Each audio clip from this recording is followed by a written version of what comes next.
High guys, இந்த வீடியோவில் நம்ம என்ன பார்க்க போகிறோம்னா, இந்த வீடை தான் எப்படி கட்டுறதுன்றதை பார்க்க போகிறோம். அதுக்கு முன்னாடி இந்த வீடியோக்கு லைக் பண்ணுங்கள், ஷேர் பண்ணுங்கள், சப்ஸ்கிரைப் பண்ணுங்கள். மறக்காம பெல்லைக்காண்டி ஆனில் போட்டு வச்சுக்கோங்க. மறக்காம உங்கள் ஃப்ரெண்ட்ஸுக்கும் ஷேர் பண்ணிடுங்க.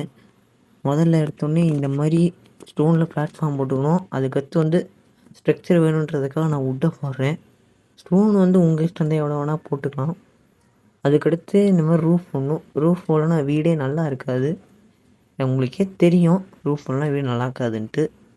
ரூஃப் போட்டு முடிச்சதுக்கப்புறம் இந்த மாதிரி லாக்ஸ் எல்லாம் சுற்றி போடணும். ஏன்னா அதுக்கு மேலே தான் கிளாஸ் வைக்க போகிறோம்.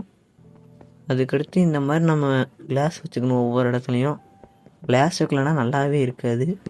உங்களுக்கு பிடிச்சது என்ன கிளாஸ் வேணால் வச்சுக்கலாம். அதுக்கடுத்து இந்த மாதிரி ஸ்டியர்ஸ் போகிறதுக்கு நான் ஒரு சைடில் மேலே ஏறிக்கிட்டேன். ஏன்னா அப்போ நம்ம வீட்டு மேலேயே ஏற முடியும். சீக்கிரமாக ஸ்டியர்ஸ் வேறு போடணும். இப்போ உங்கள் இஷ்டம்னா நீங்கள் எந்த கலரில் வேணால் சிஎஸ் போட்டுக்கலாம். அதுக்கடுத்து நான் அப்படியே மேலே போயிட்டு கீழே போட்ட மாதிரியே தான் மேலே ஸ்ட்ரக்சரை போட்டேன். நீங்கள் ஏதாச்சும் வீடு கட்டுற மாதிரி தான் கீழே போட்ட மாதிரியே தான் மேலேயும் போடணும். அதுக்கடுத்து கீழே ப்ளேஸ் பண்ண மாதிரியே வுட்டையும் ப்ளேஸ் பண்ணிக்கிறேன். அதுக்கடுத்து அந்த வுட்டை போட்டதுக்கு மேலேயே அதே பழைய மாதிரியே கிளாஸையும் ப்ளேஸ் பண்ணணும்.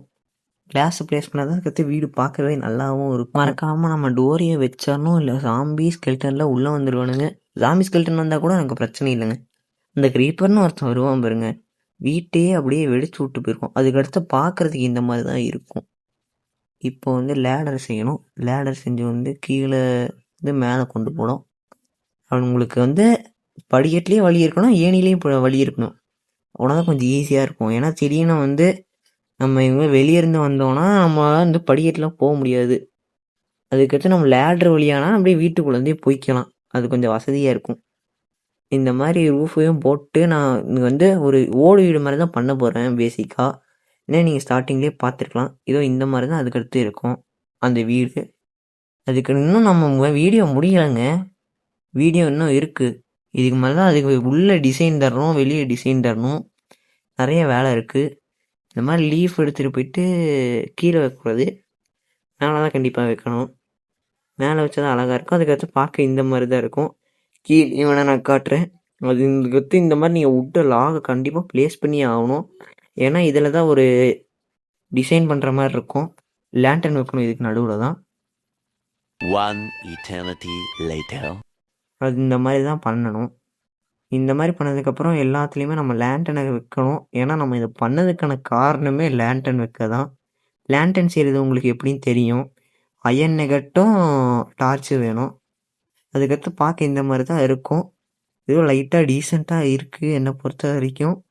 உங்களுக்கு வுட்டு கொஞ்சம் அதிகமாக இருந்து கொஞ்சம் டீசெண்டான லூட் இருந்தால் போதும். அதுக்கடுத்து இந்த மாதிரி நான் வெளியே கண்டிப்பாக ஸ்டியர்ஸ் போட்டுக்கணும். ஏன்னா அது டிசைன் உங்கள் வீட்டை மறக்காமல் காற்றுல பறக்கவே கூடாதுங்க. இப்போ பறந்துச்சுன்னா ஒரு மாதிரி மாப்ஸ் ஆயிரும். அதுக்கடுத்து நம்ம போட்டு ஸ்டியர்ஸ் மேலேயே நம்ம இப்படி லீஃபை போட்டுக்கணும். ஒரே ஒரு பிளாக் தான் போடணும், எல்லாம் அசிங்கமாக வந்துடும். கடைசியாக நம்ம படிக்கட்டுக்கிட்ட லீஃப் இது போட்டுக்கணும். நடக்கிறதுக்கு அப்புறம் தான் கொஞ்சம் அழகாக இருக்கும் நடக்கிற வழி. இந்த மாதிரி போட்டு கவர் பண்ணிடணும். ஃபைனலி நம்ம இந்த வீட்டை கட்டி முடிச்சிட்டோம். இந்த வீடியோ பிடிச்சிருந்தா லைக் பண்ணுங்கள், ஷேர் பண்ணுங்கள், சப்ஸ்கிரைப் பண்ணுங்கள். மறக்காமல் உங்கள் ஃப்ரெண்ட்ஸுக்கு ஷேர் பண்ணிடுங்க. பெல்லைக்கானில் ஆளில் போட்டு வச்சுக்கோங்க. சரி காய்ஸ், நான் போயிட்டு வரேன். பாய்.